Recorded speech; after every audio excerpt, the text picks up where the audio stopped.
Operating সিস্টেমের algorithm কোর্সে সকলকে স্বাগতম। আমরা গত টিউটোরিয়ালে দেখেছি প্রায়োরিটি শিডিউলিং এর, যেখানে নন প্রিমটিভটা আমরা দেখে ফেলছি। আজকে আমরা দেখব প্রিমটিভ। প্রিমটিভের একটা আমরা এক্সাম্পল আজকে সলভ করব, যেখানে প্রসেস দেওয়া থাকবে, arrival time, burst time, priority দিয়ে দেওয়া থাকবে, কমপ্লিশন টাইম, ওয়েটিং টাইম এবং টার্ন অ্যারাউন্ড টাইম বের করতে হবে। কাজের সুবিধার্থে এটা আমরা আগেই তুলে নিয়েছি এক্সাম্পলটি। এক্সাম্পলে দেখা যাচ্ছে যে প্রায়োরিটি শিডিউলিং এর প্রিমটিভ, যেখানে প্রসেস আছে আমার মোট 6টা, অ্যারাইভাল টাইম দিয়ে দেওয়া আছে, বার্স্ট টাইম দিয়ে দেওয়া আছে, প্রায়োরিটি দিয়ে দেওয়া আছে। প্রিমটিভের ক্ষেত্রে আরেকটা জিনিস খেয়াল রাখতে হবে, যেটা হলো যে প্রতি সেকেন্ডে তারা আমার কাজ এক্সিকিউট করে থাকে। 1 সেকেন্ড বাদ বাদ আমাকে চেক দিতে হবে, যেখানে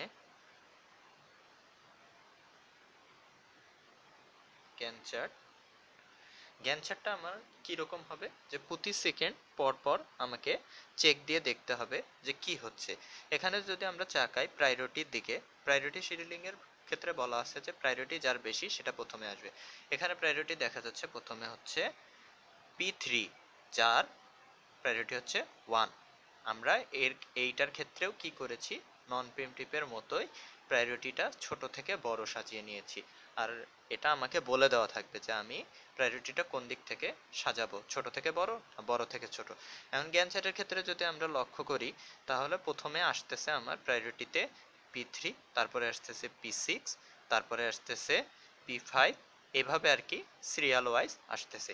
কিন্তু আমাকে দেখতে হবে যেটা অ্যারাইভেল টাইম, মানে এটা শুরু হয়েছে কোন সময়ে। এটা শুরু হয়েছে 4-এ, যেটা আমার এখানে জ্ঞান চার্টে আমার 0 থেকে আমি শুরু করব। 0 থেকে শুরু করব, যেখানে আমাকে অবশ্যই প্রথমের দিক থেকে চেক করে যাইতে হবে যে 4-এর আগেও কেউ কোনো কাজ করছে কিনা। এখানে দেখা যাচ্ছে 4-এর আগে P5 কাজ করছে, যে 0 থেকে শুরু করছে। 0 থেকে যদি আমি শুরু করি, তাহলে সেক্ষেত্রে আমি কি দেখব, আমি দেখি। প্রথমে আমি শুরু করলাম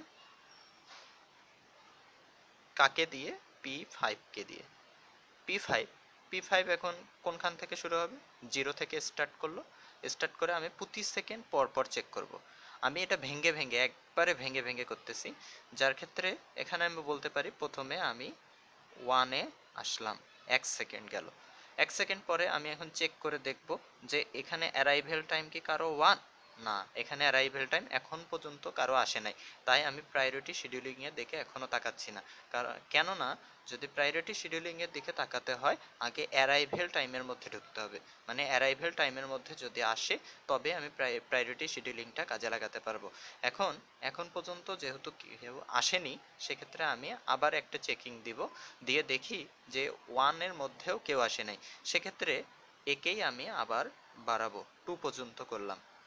তারপরে আমি চেক করে দেখতেছি কেউ কি আসছে এখানে। হ্যাঁ, অ্যারাইভেল টাইম 2, P6 আসছে, এর প্রায়োরিটি কত, 2। এখন আমি চিন্তা করতেছি একে আমি 3 পর্যন্ত দিব। হ্যাঁ, 3 পর্যন্ত দিলাম, 1 সেকেন্ড দিলাম। দেওয়ার পরে 3-তে কি কেউ আসছে? না, আসে নাই। তা সেক্ষেত্রেও আমি দেখতেছি এখন পর্যন্ত আমার জ্ঞান চ্যাটে যারা এসেছে তাদের থেকে, যেমন P5 এবং P6 এসেছে। P5 এর প্রায়োরিটি হচ্ছে 3 এবং P6 এর প্রায়োরিটি হচ্ছে 2। সেক্ষেত্রে আমি P6 কে আরও 1 সেকেন্ড দিব, তাহলে সে হয়ে যাবে 4। 4 পর্যন্ত দিলাম। 4 পর্যন্ত দেওয়ার পরে আমি লক্ষ্য করতেছি যে এখানে 4-এ আসার পর আরও 2 জন আসছে। 2 জন আসছে হচ্ছে P3 আসছে, P4 আসছে। এখন আমি কাকে দিব? এখন আমি অবশ্যই P3 কে দিব, কেননা তার প্রায়োরিটি 1। সেক্ষেত্রে P3 কে যদি আমি 1 সেকেন্ড দেই, P3 কে 1 সেকেন্ড দিলাম। দেওয়ার পরে আমি এখন চিন্তা করতেছি যে এখানে কে কে আসছে আমার কিউতে অলরেডি, বা জ্ঞান চ্যাটে আমার অলরেডি আসছে P5, P6 এবং P3, যাদের প্রায়োরিটি আমি বলতে পারি P5 এর হচ্ছে 3, P6 এর হচ্ছে 2, P3 হচ্ছে 1। এখন আমি কাকে সময়টা দিব? এখন 5 পর্যন্ত এ গেল। যাওয়ার পরে আমি এখন চেক দিলাম যে 5 পর্যন্ত কি কেউ আসছে, যে যার প্রায়োরিটি 1-এর চেয়ে বেশি, মানে 0 প্রায়োরিটির কি কেউ আছে? নাই, সেহেতু P3 কেই আমি আবার দিতে পারবো। P3 কে আমি আবার দিলাম, 6 পর্যন্ত না হয়ে গেল, আমি এটা একবারে ভেঙে ভেঙে করতেছি, 6 পর্যন্ত গেল। তারপরে আমি আবার এখন চিন্তা করতেছি যে এখন কি হবে আমার, কি হবে যে এখানে আমি P3 যদি আমার 6 পর্যন্ত যাওয়ার পরে আমার P5 আসছে, যার প্রায়োরিটি হচ্ছে P2 আসছে, যার প্রায়োরিটি হচ্ছে কত, 5, তার থেকে কিন্তু আমার P3-র প্রায়োরিটি বেশি, সেহেতু ওকে আমি আরও দিতে পারবো। P3-কে আমি 6 পর্যন্ত 6 গেছে 7 পর্যন্ত দিলাম। 7-এ কি কেউ আছে? নাই। P3-র এখান পর্যন্ত এখন আমি দেখতে পাচ্ছি প্রায়োরিটি আমার P3 এখন আগায় আসছে, সেহেতু P3-কেই আমি আবার দেব। আবার আমি চেক করে দেখতেছি যে এখানে 8 পর্যন্ত কেউ আসছে, হ্যাঁ P1 আসছে, P1-এর প্রায়োরিটি হচ্ছে আমার 4, কিন্তু এখানে আমি চেক করে দেখতেছি আমার প্রায়োরিটি কার বেশি, সবচেয়ে হচ্ছে P3-র বেশি। P3-র কি আরও বাকি আছে, যে তার বাস টাইম আরও বাকি আছে? হ্যাঁ, তার বাস টাইম আরও বাকি আছে, সেহেতু P3-কে আমি আরও দিব, 9 পর্যন্ত দিলাম, 9 সেকেন্ড পর্যন্ত দিলাম। দেওয়ার পরে আমি এখন চিন্তা করতেছি যে 9-এ কি কেউ আসছে? অলরেডি আমার সবগুলাই চলে আসছে, মানে সব কাজে স্টার্ট হওয়ার মতো অ্যারাইভেল টাইমের মধ্যে ঢুকে গেছে, বাট প্রায়োরিটি আমার P3-র বেশি, তাই P3 কোন পর্যন্ত থাকবে? এখন আমি P3-কে 10 পর্যন্ত দিলাম, যার বাস টাইম অলরেডি শেষ হয়ে গেল, 6 শেষ হয়ে 0 হয়ে গেল। কেননা আমি P3 শুরু করছিলাম এখান থেকে 1 2 3 4 5 6, এটা আমি একবারেও দিয়ে দিতে পারতাম, যেটাকে আমি লিখতে পারতাম 4 থেকে 4 থাকতো, তারপরে 10 করে দিতে পারতাম, এই মাঝখানের গুলা নাও লিখতে পারতাম। তারপরে আমি এখন চেক করে যাই যে প্রায়োরিটি তারপরে কার কম, তা হচ্ছে P6 এর। P6 এর আর কত বাকি আছে? P6 অলরেডি 2 এক্সিকিউট করছে, 2 থেকে 4-এ আসছে, 2 এক্সিকিউট করছে, তার আরও কত বাকি? 6 বাকি, 6 বাকি ছিল, 6টা এখন আমি দিয়ে 0 করে দিই, কেননা তার প্রায়োরিটি এখন 2, সে এখন সবার আগে, কারণ 1 প্রায়োরিটি P3 শেষ হয়ে গেছে। তারপরে এখন আমি দেখতেছি P6 গেল, তারপরে হচ্ছে P5, যার হচ্ছে যে বাস টাইম হচ্ছে 6, যেটার আমি অলরেডি 1 দিয়ে দিয়েছি, 2 দিয়ে দিয়েছি, তাহলে তার ছিল 4, 4 এখন দিয়ে দেওয়ার পরে আমার হচ্ছে 20।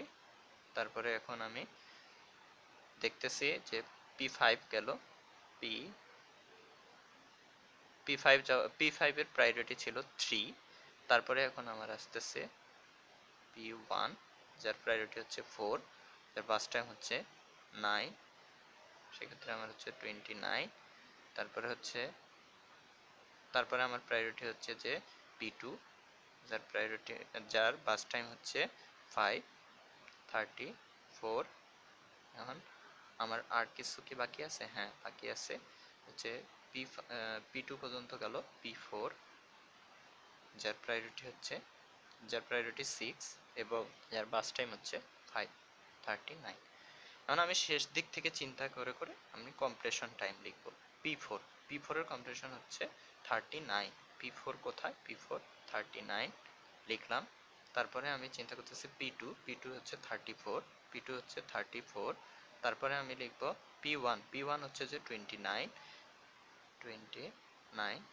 তারপরে আমি এখন পাইলাম P5, যা হচ্ছে 20।